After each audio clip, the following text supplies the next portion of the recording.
Hey, everybody. Thanks so much for stopping by. Welcome to the Marketing Water Cooler. My name is Jeremy Francesi. Steph, what are we getting into today? Let's talk about trying to understand the customer's buying process. Customers buying process. So if you checked out a couple episodes before this came out, we talked about how the shift in the buyer psychology really has evolved over the years from being something where the vendor housed most of the important information, so they had to meet with you to acquire it, to now it's the opposite, where there really is an abundance of information. It's readily available. And the majority of buyers, statistically, there's 6 to 10 decision makers per process. And on average, they're acquiring 5.5 to 7 pieces of information or going to some unique sources to acquire information during their process. And based on a Gartner study from 2019, so modify it for the present, about 5% of their active evaluation time is spent meeting with the actual vendor. So framing that in mind, when we think about understanding the buying process, look, it's fundamentally changed. And there's a couple things to, look, this conversation, like stuff we were talking about, like it can kind of go a lot of different ways, but I want to start off by outlining a couple stats like we like to do here to kind of like put the foundation of the conversation in play from like an objective perspective of what's actually happening in the market. And so here are a couple things to keep in mind. Trust Radius, if you haven't checked them out, I like the data they put out. I think it's really it's solid, and they put a piece buying disconnect report, so to speak, where they surveyed a little over 1,000 technology buyers and vendors back half of 2020. And here are four stats that I think really stand out in framing, understanding the customer's journey, understanding their buying process. First and foremost, 33% of B2B buyers spend more time researching products now than before COVID. 57% of vendors report deal cycles are longer now than before the pandemic. And 61% of B2B buyers involve more people in their purchase process now than years past. 71% of that cohort of about 1,140 buyers, okay, 71% of that group has a formal buying committee now. So what we need to start with in understanding is, let's frame that. Like, I think let's step out of the marketing chatter. Let's just logically think about this. The evaluation process is longer. There's more people involved. They're getting more individual information, pieces of information going to individual sources more than they have, which means there's more things influencing their discovery, analysis, and purchasing process. So that's one piece of it. It's understanding that they're going to get a lot of information, because here's the other thing. If there's 6 to 10 people in the buying process and each person is in that room lobbying for, against, or neutral on a decision, like, think about being in that room. No wonder things are taking long. There's so many people involved, and they're all getting their own information. So that's one thing to keep in mind. Here's the other side of the conversation that's more logic-based and more just general CX, customer experience type stuff. There's a couple key processes, right? And some of these, I look at them as 4 points. The buyer has an awareness of a problem, and then awareness that you exist, consideration of solving the problem, and consideration that you and your vendor exists. Those are the 4 things I like to frame up as the simple way to look at it. Like, are they aware of a problem? Are they aware of you? Are they considering solving the problem? And are they considering working with you to solve that problem? Those are 4 very, very different steps. Okay. Because is it true that, I'll say this right now. I was talking to Steph, like, part of my apartment has AC, part of the air doesn't go through. They haven't been able to fix it. Am I losing my mind? No, because I'm able to make progress without having to solve it. And so the point being, your customer has problems. The question is it at a tipping point where they now have to solve it? Because they know it's going to take more time. According to a Gartner study, I sourced this and spoke to this in a different episode. 70% of 77% of buyers, 77% of buyers say that the last thing they bought was complex and difficult, right? According to a Gartner study from 2019, right? Again, modified timeline, but understand that, like, the majority of buyers, it's taking them a long time. It's not adding value. They're doing the majority of their discovery outside of the conversation. So why does that matter? Understanding the customer's buying process. First and foremost, if you don't know who's actually involved in making the decision, then your marketing and your material and information dissemination process is not going to be effective. If you're putting out information that's tailored to the end user, but the stakeholders, the one that's really the one driving things, then you're not speaking at the right level in the organization from a value proposition standpoint. I'll give you a very specific example. If you sell software to increase visibility into processes, and you're selling to the user awesome software that makes your job really easy because everything's in one place, the decision maker isn't connecting that to a business outcome. So they may not see the value. You need to change the language to streamlining functions in a centralized end-to-end solution helps increase productivity by 22% and lower, and reduce operating costs by 18% because of those minimized overtime hours. I'm riffing, but you get the point. You have to understand how to frame it based on who's involved in the decision-making process. Now, that's not just when they get to sales.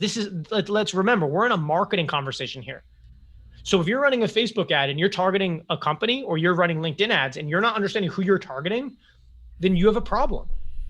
If you're trying to target executives in a decision-making capacity, you may want to consider using a case study that speaks to a quantifiable improvement in business functions, because that's what they care about. If you're trying to get access to a lower level member of the company, then you may have to think about, okay, what does that person selfishly care about and is struggling with, and how do I get them to engage with it and then help me navigate up the chain? So the first is who's involved in the process, right? Do they have a buying committee? You should understand if they do, right? But the first thing you really, really, really need to understand when it comes to understanding your buying process is, at what point in the journey are they actually connecting with you, right? Have they been experiencing the problem for 2 years and they just haven't solved the problem yet? Or did they try to solve it a year ago and the vendor didn't deliver on their word and now they don't trust anybody, right? Understanding how they make decisions in their buying process is not just they take a demo, they evaluate it, we look at the pricing, then they go to contract, and then they confirm it legal and we work on the deal. It's a lot more detailed than that. You got to understand at the individualized level where they're at as an organization, right? But it starts off with understanding where they're at in that process, right? So Gartner talked about, this is another study from 2019. I don't think they've released an updated one yet. But again, they surveyed 750 B2B buyers. And this is what they talked about. There's 6 touch points for a buyer to complete in order to successfully finalize a purchase. These are the 6 they outlined. It'll help give a framework. Some of these may be familiar, but it'll help paint the picture of the evolution of discovery, analysis, and decision-making. 1, problem identification. You need people in that company to be sitting around that table to say, we need to do something about this now. 2, solution exploration. What's out there to solve our problem? Again, back to, are they aware of a problem to a point where they need to solve it? And are they aware you exist? Again, I call this real estate agent syndrome. I love it. I got a lot of friends that are real estate agents, right? And they're crushing it, right? I've interviewed some on my podcast, but a lot of people in a lot of spaces that are like solo, like the golf of business, where they're an agent, a broker, whatever. They're so focused on saying that they're the best that they don't understand that they don't even know you exist. So if you're saying I'm the best and they're saying, it doesn't matter, right? So we have a problem. 2, solution exploration. We need to do, what's out there to solve the problem. 3, requirements building. What exactly do we need to purchase here? Here's one thing. Most buyers don't expect your solution to solve 100 problems, let alone 10, let alone 7. You really want to get to the core of it. Most buyers are looking to solve 2, maybe 3 very important problems. The rest of it is just seasoning to the conversation. They need to figure out the 2 things that really move the needle. So 3, requirement building. What is it that we really need to buy here to solve this problem? Okay. Supplier selection. Okay. Does this do what we want it to do? That's where they've had a demo. They've acquired some information. They've evaluated what's available and they've narrowed it into some selections. Does it solve the problem? Okay. 5th step, validation. We think we know the right answer, but we need to be sure. They know the brand they maybe trust the most. They work with a consultant or a sales advisor or a sales consultant or a product consultant, and they trust her. They understand, like, you know what, she really provided great insight, and I feel like I can trust them and to guide us in our business journey of solving this problem. They already have a little bit of a connection to the brand and the people, and they're like, I think we know what to do, but we're not really all the way there yet. Then the last piece is consensus creation. We need to get everybody on board. Okay, so when you think about those 6 steps, problem identification, solution exploration, requirement building, supplier selection, validation, consensus building. When we think about the data, and the reason we frame this is to get our personal bias out of the way, to share with you what's happening in the market. If 71% of the surveyed technology buyers in trust radius, right? And I understand technology buyers is a silo, but like let's assume that there's some level of parallel in other markets. Like if they have a buying committee, what do you think is going to take a long time in that 6-step process? Getting consensus. Mm-hmm. You got 9 people in a room or 6 people in a room, and you need 4 of them to agree, or maybe they have a rule internally in the buying process that they need to reach a consensus. Everybody needs to be on board. Like, you got to have a different process of engaging with them and understanding, okay, the CFO is thinking about this from a cost standpoint, but the COO is thinking about culture. The CEO is thinking about reputation and revenue generation, and the head of business development and growth is thinking about the quality of leads entering the sales funnel. If you don't have material to service each of those line of thought, you're letting them go figure it out for themselves. Because again, based on the data, 5% of the time in their evaluation process is spent with vendors. Mm-hmm. I want to isolate a couple things here, and then I'll kind of open it up, Steph, if you want to open up any questions. Okay. Solution exploration. What's out there to solve our problem? Too many companies, especially in the B2B marketing, the services space, start their content marketing and their content creation from white papers, case studies, Facebook, LinkedIn, TikTok, their ad strategy, their organic strategy, their ebooks, whatever it is. They start the value proposition in that content strategy at the line of, supplier selection. They bypass problem identification, solution exploration. They position themselves as we're the right vendor to choose, forgetting that you just skipped 4 really important parts of this conversation. Mm-hmm. You need to get them their attention, key stakeholders, earlier, especially if you have payroll and benefits locked up in business development reps. Because what you need to do is get them better quality leads by having them approach that BDR rep, the inbound lead through the website or otherwise, when they're already at the point of, like we're talking about solution exploration, like they've identified the problem, they've explored what's available, they're aware of your brand because they've seen your white papers, your ebooks, your case studies, they saw an ad, they saw a webinar, they saw something at a conference, they called their best friend that's at another company and they're like, oh yeah, they're really good. They saw you on G2 and they loved the review they saw, right? Help them build their requirements to solve the problem, and you're already ahead of the game. Because if the third touch point in that process is building requirements, and the one before it is evaluating who can help them solve the problem, isn't that kind of backwards? Wouldn't you think the logical progression would be, let's identify the requirements to solve this problem, and then it's let's go find who can help provide these type of requirements through a solution or a service offering? Sure, but I think that only makes sense if you already know what the steps of the problem are. Unpack that. What do you mean? So, sometimes we have X issue, but we don't know exactly how that breaks down. And we are not capable of finding that, of analyzing, self-analyzation and finding the actual issues. Sometimes you don't see the big picture, and the job of the vendor is to provide the capacity to open up the full framework of the organization, right? Because Stephanie may experience bottlenecks because of manual processes and just assume that's Stephanie's problem. But then next to her, Alicia's having the same problem, and Whitney's having the same problem, and Brandon's having, then you realize the full organization is struggling with workflow, with manual processes. So now your core requirement is streamlining manual processes. Right. Not just fixing Excel. Right. So I understand where you're coming from, but that gets back to, what if you put out content that was a case study about a success story, and inside it started with, the first thing that we did with this client was get the entire group together to discuss the experiences of everybody in that part of the organization to get the full view. That allowed us to outline requirements quickly, efficiently, and effectively, so that when we went through the demo, it was tailored to their needs and their value. All of a sudden, that case study is coaching that company.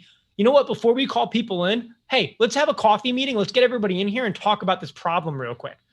Mm-hmm. Right? And I'm speaking in a really, really simplistic standpoint, but my point is, if you're marketing as the validation, we're the best, the solution selection process, we're the best, we're awesome, we're better than our competitors, and they haven't even built requirements yet, like, that matters in your marketing and your journey. The other side of this is understanding that what's out there to help solve the problem, Your marketing needs to be put in their words, not yours. That's why we read the performance reviews and talk to customers. It's not just because I love to talk to customers. It's because I need to hear how they talk about the problem they had before they talk to our company. Because we may be talking about an end-to-end solution that's designed to streamline X, Y, and Z and increase this, Y, and this, but they may be thinking, oh, man, this is so frustrating. My systems don't work together. Mm-hmm. You're screaming end-to-end systems integration, and they're saying my things don't work together. Right? So again, it gets back to understanding where they're at in their process, understanding the buying process. Now, again, Steph, we talked about this before we went live. Like, we could probably talk about understanding the buying process like multiple different ways and frame it in multiple different ways. But it really comes down to this. The buying process is getting longer statistically. 5% of the actual engagement is done with the vendor. All of the other time is spent actively acquiring information externally. Average buyers acquiring 5.5 to 6.9 pieces of information from those unique sources. And in 71% of companies that are surveyed out of the 750 in the Gartner study, they now have a formal buying committee. So your job in understanding the buying process is to figure out how you can create value to help that buying process become easier, more of a value-added process, faster. Let's also keep in mind that people lose money when they buy things, not because they're buying things, but because they're allocating time, effort, energy to buying something instead of working. Right? Like, that was the biggest thing I ever learned in job hunting. And I learned this in my last class in college. And it was like, it is so expensive to have your lead manager interviewing people because that means they're not running their team. Mm-hmm. People want you to be the winner. So go in there and show them why saying yes is the right choice, right? Because they need you to be right. They're spending time, money, effort, energy, time. Like, they got to get back to work. So figure out what the customer's buying journey looks like. Figure out what that process looks like. Figure out where they're getting to you. Like, go talk to your customers, the group you have, and ask them, hey, statistically, we find that our customers have give or take 6 little like key moments in their process, from when they identified the problem the first time and realized they needed to solve it. The solution exploration of like where you really started to go hunt down and do your research, to the requirement build, go through with them and say, hey, when did you approach us? Do you remember? Do you remember at what point in time you really set up that demo, scheduled a call, reached out via LinkedIn? If 72% of those people came to you at the solution exploration process, then use that to learn how to fuel your marketing process, right? Then figure out what the conversion is, right? Maybe because if we know 5% of the time they're with you, 95% of the time they're acquiring information of their own in meetings, in the committee, then that means they're getting to you early, and then they're doing all of the homework outside of that meeting between then and making a decision. So what's happening in between there is costing you your deal. It's not the demo. It's the 95% of the time they're spending not in the demo and not deciding. That's actually where you need to figure out how to get involved. Mm-hmm. That's where you need to figure it out. And so awareness, consideration, figure out that game, talk to customers, figure out how they're engaging with you at what point in the life cycle. And then I'm going to simplify this into one really, really simple fact. One simple framework, I'll say, because it's not necessarily a fact, but it's what I've learned over the years and a lot of what I've seen in talking to our customers and in general. Mm-hmm. People identify a problem and then they go do research online. They take that research and they talk to people in their network. Hey, I got to solve this problem. What did you do when you solved that problem? Owners know owners, marketers know marketers, software engineers know software engineers, right? They go get the research to get a little informed. Then they go talk to their network. Once they've talked to their network, then they go online to follow through with it, either the demo or whatever. So your marketing needs to facilitate word of mouth engagement in its core. It might come through as an attribution through Facebook or from a lead, direct sales created that. But like at its core, word of mouth is way, way, way more involved in the buying process than people give it credit for. And I understand it. It's hard to track. It's hard to attribute that $8.2 million came from word of mouth when we spent $2.2 million on Facebook ads. Like whatever the data is, I understand that it's hard to justify at a boardroom level, but just understand how you buy. You do research, you talk to your friends, you talk to your community, you go online, and then you reach out to companies. And so if you even get to that point, sometimes you just go with the person your friend recommended, right? Um, and so let's round this out. Understanding your buyer's process understands it's really two things. Who is actually in your buying process? Meaning, is it a decision maker? Is it an end user of the solution? Is it a mid-level, low level? Right? Where are they in the organization? AKA, what do they think about? Are they managing a P&L, or are they managing their day-to-day tasks and responsibilities and not thinking about the profitability of the business or the risk mitigation of the company, et cetera? Right? You got to think about what they think about on a day-to-day basis, and it's going to be multiple different audiences. It's not one or nothing. But if you have all of your material designed for functional owners and nothing designed for the users, you're going to be vulnerable in capturing their time, attention, and commitment. If everything is designed for the end user and nothing is designed for the functional owner, if the functional owner is making the decision and all of your value, then all of your sales pitch is predicated on your sales rep being great with the process, which statistically, 80% of quotas attained by 20% of the reps, right? Or you're really hoping that internal champion you have is going to shepherd their way into the deal, because they're going to bring the business case to the stakeholder and make the case that then gets the buy-in. But again, if everything they're going to communicate is why it's good for them, you're going to be stuck with a tough decision, because the decision maker may be thinking, that sounds good to you, but like, you want me to spend $100,000, $1 million, $45,000 to help make your life easier?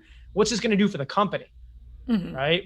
You got to understand these variables. And so I think this episode was a little bit scattered, but I do think it was framed in a way that I hope is actionable. We'll probably revisit this in later episodes to dig into the details, but look, you got to understand where they're at in the process. Like, too many people are outlining how amazing they are, and you haven't even outlined the requirements to solve the problem. Really simple, but you got to step back and figure out that part of it. Steph, anything you want to ask, poke at, or are we going to close this one out? I think it just seems important to be sort of aware of what the needs of your customer are, so that you can, like, if you are the best at what they need, you can present yourself as that, versus, just letting it be known that here I am. This is the rule of thumb I always explain with customers, and when it's framed the right way, it's taken positively. When it's not, it kind of sounds like I'm being a prick. We were taught the game show and tell in kindergarten. It's really, really helpful to show in marketing and not tell. So I'll give you a really specific example in the real estate ecosystem, because this was a very specific one from like a couple years ago.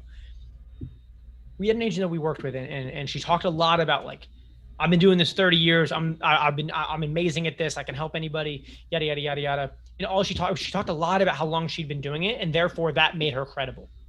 Sure. And when we talked to her, it was like, and this was like a friend. I was like, I'm not going to charge. It was like, just show people, don't tell people. Saying I've been doing this 30 years does not help you establish credibility. Instead of saying and telling people that you've been doing it for a long time, show them by saying, for example, when I sold my first home, there was only one elementary school, and there was a lot of challenges from a crime standpoint. There wasn't a lot of job creation in the community. But what's been so exciting about this community is, over the last 30 years since I sold that first home, we now have 2 elementary schools. We have a higher graduation rate with people moving to the community. And we have 5% more jobs created in the area because the schools are better. There's more families here. Because there's more families here, there's more business being started. Because there's more businesses, there's more jobs. That's why I always recommend to my clients that they buy in this area, because it's such a good place to raise a family, yada, yada, yada. It's the same thing. Instead of saying, I've been doing this for 30 years, therefore I'm credible, you just explain what you saw over the course of your career. Right. Business is the same way when it comes to B2B services. We're the best workflow visibility solution. We've been helping service the government for 20 years. And the top challenge we're finding is that it's hard to attain deadlines, make confident decisions, and trust the data when they don't have the access to the full visibility of the workflow to understand what attributes came into that X, Y, and Z. Like, frame it better. Show people.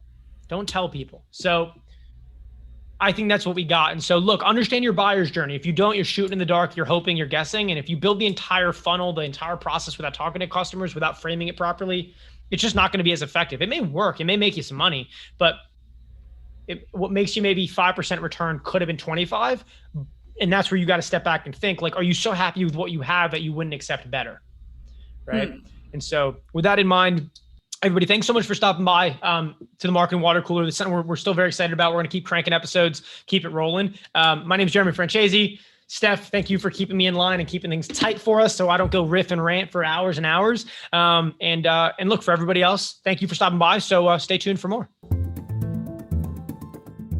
Hey, thanks so much for sticking around to the end. If you liked the video, smash the like button and hit subscribe so you can stay up to date on all the new episodes. If you have any questions, drop them in the comments. We will fold them into future episodes and make sure that you get the help and the answers you're really looking for all things marketing and communications.